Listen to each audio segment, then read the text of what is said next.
मानो वो मेरे भी बच्चे है ना। तुमने उन्हें जन्म दिया इसलिए वो हमेशा तुम्हारे ही बच्चे कहलाएंगे। लेकिन बच्चों को जन्म देना सिर्फ माँ का फर्ज नहीं होता। बच्चों को अच्छी परवरिश देना, उनकी हिफाजत करना, ये भी माँ का फर्ज होता है, जिसे निभाने के लायक तुम नहीं हो।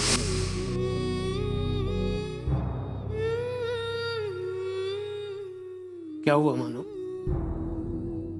आज से पहले तुम्हें इतना गुस्सा होते हुए मैंने नहीं देखा।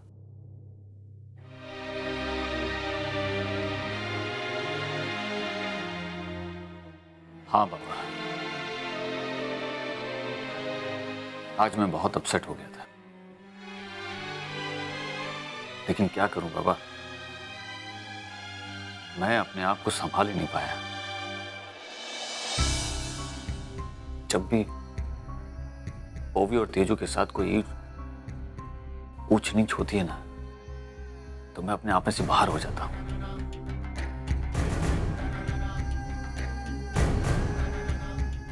साल पहले मैं तेजू और ओवी को अर्चना से दूर यहां लेकर आया था, ये कहकर के वो दोनों उसके पास महफूज नहीं है। उन दोनों की पूरी जिम्मेदारी मैंने ली थी। और बाबा, आज अगर मैं उन्हें संभाल नहीं पाता हूं, उनकी हिफाजत नहीं कर पाता हूं, तो ये मेरी हार हुई ना। बाबा, मुझे किसी के भी सवालों की फिक्र नहीं है, लेकिन बाबा, भगवान ना करे अगर तेजू और ओवी के साथ कुछ भी ऊंच नीच हो जाती है, तो मैं अपने आप से आंखें नहीं मिला पाऊंगा।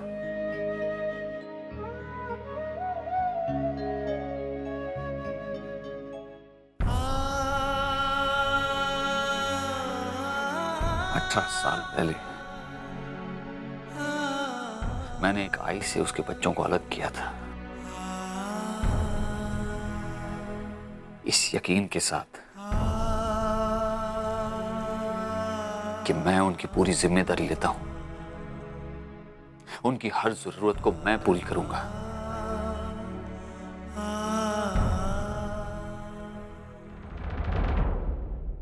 क्या बात है बाबा, क्या सोच रहे हैं आप?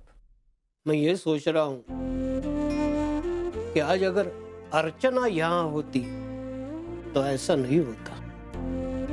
मानो पिछले 18 साल से तुम्हारे और अर्चना के अलग होने की वजह ढूंढ रहा हूं, लेकिन नहीं, मुझे आज तक उसका जवाब नहीं मिला। बेटा, तुम दोनों अलग होकर भी अलग नहीं हो, वो आज भी तुम्हें याद है। बाबा, मैं जानता हूं तुम उससे नफरत करते हो, लेकिन वो कहने भर की नफरत है। सही मायने में कहा जाए तो ये नफरत ही नहीं है, ये तुम्हारे प्यार का एक अलग रूप है। मानो मैंने हमेशा देखा है, तुम्हारी बेटियों के बारे में जब भी कोई अनहोनी होती है, कुछ गलत होता है, तो तब तुम अंदर से हिल जाते हो, ये सोचकर के मैं अर्चना को क्या मुंह दिखाऊंगा, मेरे प्यार को क्या मुंह दिखाऊंगा मैं, जिससे तुम्हें नफरत का नाम देकर अपने दिल में छुपाए रखा है। आप गलत सोच रहे हैं बाबा। मेरे दिल में अर्चना के लिए सिर्फ नफरत है, और सिर्फ नफरत, और नफरत हमेशा रहेगी। मैं उस अर्चना को बहुत पीछे छोड़कर आया हूं, जिस अर्चना की वजह से मैंने अपना सोहम खोया, जो अर्चना मेरे साथ नहीं आना चाहती थी, वो अर्चना जिसकी वजह से मेरी बच्चियों को उनकी मां का प्यार नहीं मिला, वो अर्चना जो सिर्फ और सिर्फ अपने बारे में सोचती है। इन 5 सेकंड में तुमने 5 बार अर्चना का नाम लिया। अरे, जो इंसान उस नाम को पीछे नहीं छोड़ सकता, उसे छोड़कर यहाँ कैसे रह सकता है? कम से कम मैं तो ये मानने वाला नहीं हूं, बिल्कुल नहीं।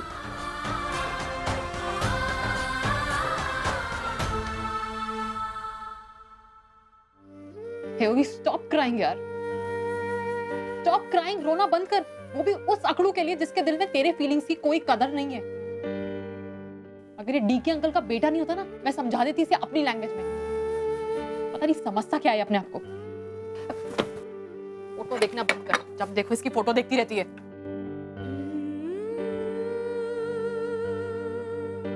योगी तू तो यार, तू ना रोते हुए बहुत स्वीट लगती है। और याद है एक बार तूने मुझे कहा था कि मैं रोते वक्त बहुत हॉरिबल लगती हूँ।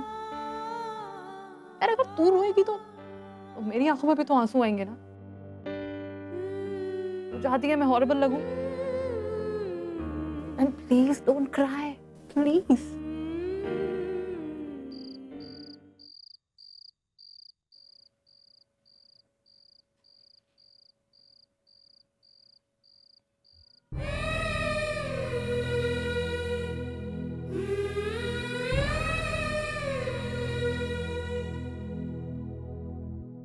ओले ओले ओले आजा आजा ओ ओ ओ ओ ओ okay okay okay okay okay okay Manav, ओले ओले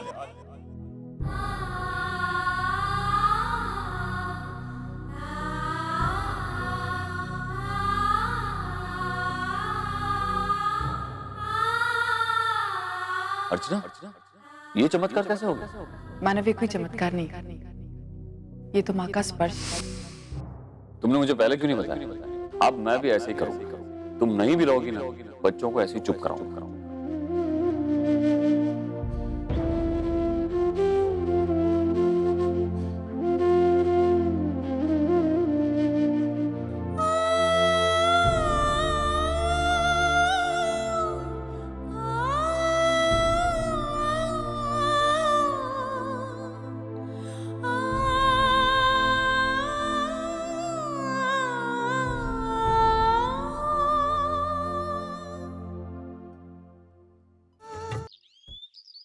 सॉरी गाइस, अब कुछ नहीं हो सकता। मैंने हमारे कंपनी के नए ओनर को कन्विंस करने की बहुत कोशिश की, लेकिन उसके बावजूद उन्होंने कॉन्ट्रैक्ट में ये बात डाल ही दी कि इस कंपनी के सारे एम्प्लॉयज़ को रखना या ना रखना पूरी तरीके से उनकी मर्जी पे डिपेंड करता है। अगर वो चाहे तो वो आप लोगों को इस कंपनी से निकाल भी सकते हैं। सर हम सब लोग प्रॉब्लम में आ जाएंगे। हमारे घर परिवार का क्या होगा सर? हमने अपनी जिंदगी के इतने साल दिए इस कंपनी को, उसकी कोई अहमियत नहीं आप लोगों को। सब वो लोग ऐसा कैसे कर सकते हैं? उन लोगों ने कंपनी खरीद ली है, इसका मतलब ये नहीं कि वो कंपनी के एम्प्लॉयज का फ्यूचर ही उजाड़ दें। आई एम सॉरी सर, लेकिन मैं ऐसा नहीं होने दूंगा। मैं आप लोगों के जज्बातों को समझता हूँ, but I am really sorry, I am helpless. आज से इस कंपनी से जुड़े जो भी फैसले हैं वो नए ओनर करेंगे।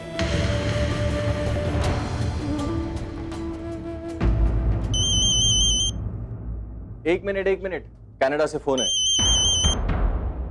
हेलो मिस्टर अग्रवाल, डील तो हमने फाइनल कर ली, लेकिन इससे पहले कि कोई हमारे यहाँ से इंडिया आकर कंपनी का चार्ज ले, मैं चाहता हूँ कि आप कोर्ट की सारी फॉर्मेलिटीज पूरी करें ताकि आगे चलकर कोई प्रॉब्लम्स ना हो। सर, आप बिल्कुल चिंता मत कीजिए, कोर्ट की सारी फॉर्मेलिटीज हम पूरी कर देंगे।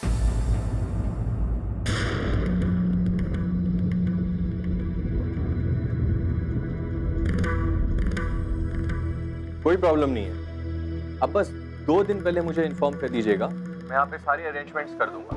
सर एक बार मुझे उनसे बात करने दीजिए। एक minute, excuse me sir, 1 second hold करेंगे। क्या कर रही हो तुम? उनसे बात नहीं कर सकते। सर मुझे एक बार उनसे बात करने दीजिए, मैं उनके सामने अपनी बात रखना चाहती हूँ बस। बिल्कुल नहीं पूर्वी, कोई मतलब नहीं है। सर एक बार कोशिश तो करने दीजिए मुझे। मैंने कहा ना, नहीं पूर्वी। हेलो मिस्टर अग्रवाल, कुछ प्रॉब्लम है? ये कैसी बहस चल रही है? नहीं सर, प्रॉब्लम एज सच, बस हमारी कंपनी की एक एम्प्लॉय आपसे बात करना चाहती है। ठीक है, फोन दो से। हेलो सर, पूर्वी my self, I am the senior manager of the company. यही कहना चाहती थी आप? I am sorry sir. Sir मैं आपसे ये कहना चाहती थी कि हम सब एम्प्लॉयज आपके इस फैसले से नाराज हैं। आप ऐसा कैसे कर सकते हैं सर? मैंने क्या किया है? सर आप इस कंपनी के सभी एम्प्लॉयज को चेंज करने जा रहे हैं। आपको क्या लगता है सर, क्या आप ये सही कर रहे हैं? I mean, एक बार इन सबके बारे में सोचिए। इन लोगों ने अपनी आधी से ज्यादा जिंदगी इस कंपनी को दी है और अब जब इन्हें काम की जरूरत है तो इन्हें कंपनी से निकाला जा रहा है। ये कहाँ का इंसाफ है सर? मैं समझ सकता हूँ, आप चिंता मत कीजिए, आप में से किसी को भी काम से नहीं निकाला जाएगा। लेकिन सर मेरे बॉस तो कह रहे हैं। वो बिल्कुल सच कह रहे हैं, क्योंकि हमने कॉन्ट्रैक्ट ही ऐसे बनवाया। लेकिन आप चिंता मत कीजिए, मैं आपसे कह रहा हूँ, आप में से किसी को भी काम से नहीं निकाला जाएगा। Thank you sir, thank you so much, you so nice.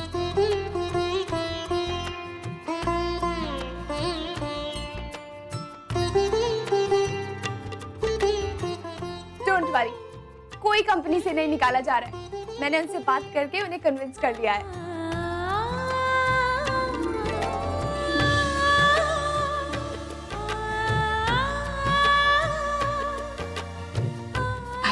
इस कंपनी के नए ओनर ना बहुत ही अच्छे और समझदार हैं।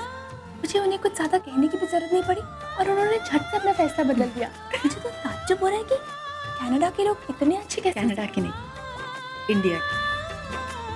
वो जो कोई भी वो इंडियन है और इंडियंस हमेशा अच्छे होते हैं।